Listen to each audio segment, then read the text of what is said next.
Hello আমার প্রিয় মিষ্টি বন্ধুরা, আশা করি আপনারা সকলে অনেক ভালো আছেন। বন্ধুরা, আজকে আপনাদের জন্য ছোট একটি লাগালাগি মজার ঘটনা নিয়ে চলে আসলাম আপনাদের মাঝে। বন্ধুরা, ঘটনা দুটি না টেনে শেষ পর্যন্ত দেখলে আপনি অনেক মজা পাবেন। বন্ধুরা, আমাদের ভিডিও যদি আপনাদের কাছে ভালো লাগে তাহলে আমাদের চ্যানেলটিকে সাবস্ক্রাইব করুন। চলুন বন্ধুরা, কথা না বাড়িয়ে গল্প শুরু করি। রায়হানকে দেখে পাখি কিছুটা ভ্রু কুঁচকাল। তোমার সাথে কিছু কথা ছিল। কোনো একটা কফি শপে কি আমরা বসতে পারি? অনিচ্ছা সত্ত্বেও পাখি রাজি হল। আর যাই হোক, পাখি অভদ্র নয়, তাই ভদ্রতার খাতিরে রায়হানের সাথে গেল।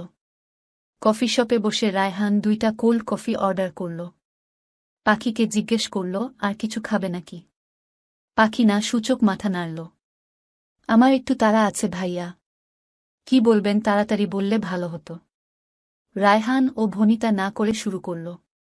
আসলে ইরামের ব্যাপারে কিছু কথা ছিল। ভাইয়া প্লিজ, আপনার বন্ধুর হয়ে সাফাই গাইবেন না দয়া করে। আমার শুনতে ভালো লাগবে না। ওর নামে সাফাই দেওয়ার কিছু নেই। তোমাকে শুধু কিছু সত্যি কথা বলতে চাই, কারণ তুমি যা জানো তার পুরোটা সত্যি না। আংশিক সত্যি খুব ভয়ঙ্কর হয়। আর ইরামের স্ত্রী হিসেবে ওর অতীতটা তোমার জানার অধিকার আছে, আর সেটা অবশ্যই সত্যিটাই। পাখি চুপ করে আছে। রায়হান ভার্সিটি লাইফের শুরু থেকে নীলার সাথে যা যা হয়েছে তার সবটাই পাখিকে বলল। আর পাখির সাথে দেখা হওয়ার আগে থেকেই নীলার আর ইরামের সম্পর্ক খারাপ হয়ে যায়। সব কথা পাখি শুধু চুপচাপ শুনেছে। উত্তর করেনি কোনো। সবটাই তুমি শুনেছ। এখন তোমার বিচারে যদি ইরাম প্রকৃত দোষী হয় তবে তুমি যা শাস্তি দিবে সে সেটার যোগ্য। পাখি আর কোনো কথা না বলে উঠে চলে গেল। খুব অস্থির লাগছে পাখির। মানুষটাকে ঠকানো হয়েছে ভেবে খারাপ লাগছে তার।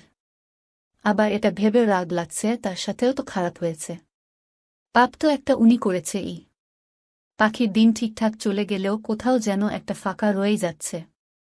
বুকের ভিতরটা যেন খালি খালি লাগে। ভাবে ওই খাটাসটার জন্য কি অসম্ভব, ওর জন্য পাখির কেন খালি খালি লাগতে যাবে? মোটেও না, হয়তো পড়াশোনার চাপেই এমন হতাশা কাজ করে। এদিকে ইরামের একটা দিন একটা বছরের মতো লাগে।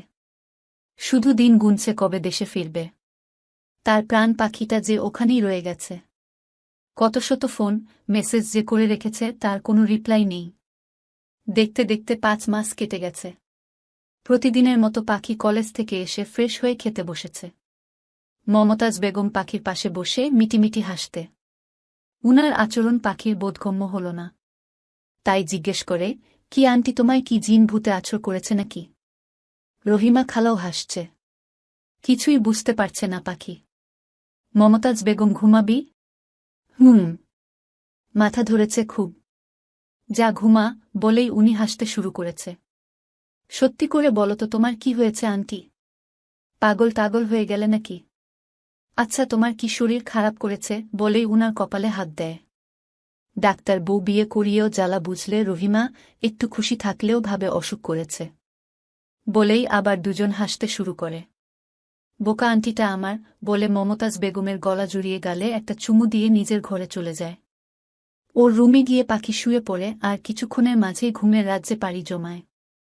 পাখির ঘুমন্ত মুখটা পাখির পাশে শুয়ে শুয়ে ইরাম দেখছে।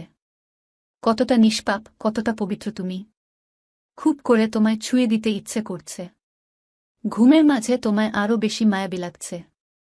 বাতাসে পাখির চুলগুলো এলোমেলো হয়ে মুখের উপর আছড়ে পড়ছে। আলতো হাতে মুখের উপর থেকে চুলগুলো নিয়ে কানের কাছে গুজে দেয়। পাখি হালকা কেঁপে উঠে। চোখ দুটো আদো আদো খুলে দেখে ইরাম তার পাশেই শুয়ে আছে। মিষ্টি হেসে দুহাত দিয়ে ইরামের গাল দুটো চেপে ধরে অভিমানী দৃষ্টিতে তাকিয়ে আবার চোখ বুজে নেয়। পাখির এহেন কাণ্ডে ইরাম বেবাচ্চাকা খেয়ে যায়। কি হলো এটা? পাখির একটা হাত গাল থেকে নামিয়ে ইরাম তার বুকে চেপে ধরে কিছুক্ষণ ওভাবেই শুয়ে থাকে। ফ্যানের বাতাসে পাখির চোখের পাপড়িগুলো কাঁপছে। ইরাম অপলক দৃষ্টিতে তা দেখছে। এই প্রথম ইরাম পাখিকে এতটা কাছে থেকে দেখার সুযোগ পাচ্ছে। ঘুমের মাঝেই পাখি এক গালে হেসে ওঠে। মায়াপরি একটা। আর কতক্ষণ ঘুমাবে? এবার তো উঠো। ইরাম পাখির মুখের উপর আলতো করে ফু দেয়। আবারও এক গাল হেসে পাখি চোখ খুলে। দুষ্টুমি করছেন কেন? প্রতিদিন এভাবে কেন জ্বালান আমাকে? ইরামের নাক টেনে ধরে কাছে থাকলেও জ্বালান আর দূরে গিয়েও শান্তি দেন না। বলে গালে হালকা একটা চাপড় মারল। ইরামের কিছুই বোধগম্য হচ্ছে না, কি বলছে পাখি এসব? পাখির গালে হাত রেখে আস্তে করে ডেকে বলে, পাখি কি বলছো তুমি? ঠিক আছো তো? ঠিক তো ছিলামই, এখন সব এলোমেলো লাগে আমার। জানেন কিছুই ভালো লাগে না এখন। কেমন যেন খালি খালি লাগে সব। কেন চলে গেলেন আপনি? বলুন না। ভালো লাগে না আমার কিছুই। চোখে পানি এসে যায়। ইরামের ঠোঁটে স্লাইড করতে করতে বলুন না কবে আসবেন? মিস করি তো খুব। ইরাম হালকা হেসে বুকে জড়িয়ে নেয় পাখিকে। এই তো এসেছি আমি, বলে মাথায় বিলি কাটতে থাকে। ইরামের বুক থেকে মাথা তুলে অভিমানী দৃষ্টিতে তাকিয়ে বুকে হালকা চাপড় মেরে বলে, এমন তো প্রতিদিনই আসেন, আর ঘুম ভাঙলেই চলে যান। তাই আজ আর ঘুম থেকেই উঠব না আমি, বলে আবার ইরামের বুকে মুখ গুজে দেয়। ইরামের আর বুঝতে বাকি থাকে না পাখি ঘুমের ঘোরে এসব বলেছে। ঘুমের ঘোরেই বলুক আর যেভাবেই বলুক পাখি যে তাকে মিস করে, এতে ইরামের ঠোঁটের কোণে হাসি ফুটে। পাখিকে শক্ত করে বুকে চেপে পরম আবেশে চোখ বুজে নেয়। কখন যে ইরাম ও ঘুমিয়ে যায় টের ও পায় না। মাগরিবের অনেক পরে পাখির ঘুম ভাঙে। ঘুম ভেঙে দেখে সে ইরামের বুকে শুয়ে আছে। দেখেই লাফিয়ে উঠে বসে দেয় এক চিৎকার। দুই কান চেপে ধরে ইরাম উঠে বসে বলে, এই সমস্যা কি তোমার? চিৎকার করছো কেন? আপনি আপনি কিভাবে? কিভাবে মানে? ছাদ টপকে এসেছি। আপনার তো আসতে আরও 1 মাস দেরি। আমার বউ আমায় এত মিস করে, আর আমি 6 মাস পূর্ণ করে আসি, তাই না? বউ মিস করে মানে? কেন করো না? হুহ, আপনাকে মিস করার কি কোনো কারণ আছে? কারণ না থাকলেও যে আমার বউ আমায় মিস করে তা আমি জানি। কি ব্যাপার, লোকটা জানল কি করে? আচ্ছা, তখন কি আমি স্বপ্ন দেখছিলাম নাকি সত্যি? সে যাই হোক, প্রকাশ করা যাবে না কিছু। হুম, সব জানতা শমশের আপনি। আমি। তখনই দরজায় নক পড়ল। কি ভাই, 1 ঘন্টা ধরে যে আমরা বসে আছি তার খবর কি আছে? বউয়ের সাথে রোমান্স শেষ হলে তুই কি বেরুবি নাকি একবারে কাল সকালেই আসবি? আশার গলা। তার মানে শিওর উনিই এটা। কিন্তু 1 মাস আগে কি করে? আশা এসেছে আজ, বাচ্চা কাচ্চা সহ। রাতে সবাই একসাথে ডিনার করে পাখি তার রুমে চলে গেল। সাথে সাথে ইরাম হাজির। কি ব্যাপার? আপনি এখানে? তো কোথায় থাকব? কোথায় থাকব মানে? আপনার রুমে। বউ নাই, আমি ওখানে একা একা কি করব? আজাইরা প্যাচাল বাদ দেন, কিসের বউ বউ করছেন? বউকে বউ বলবো না তো কি শালি বলবো? ওহো, আমার তো একটা শালিও নাই।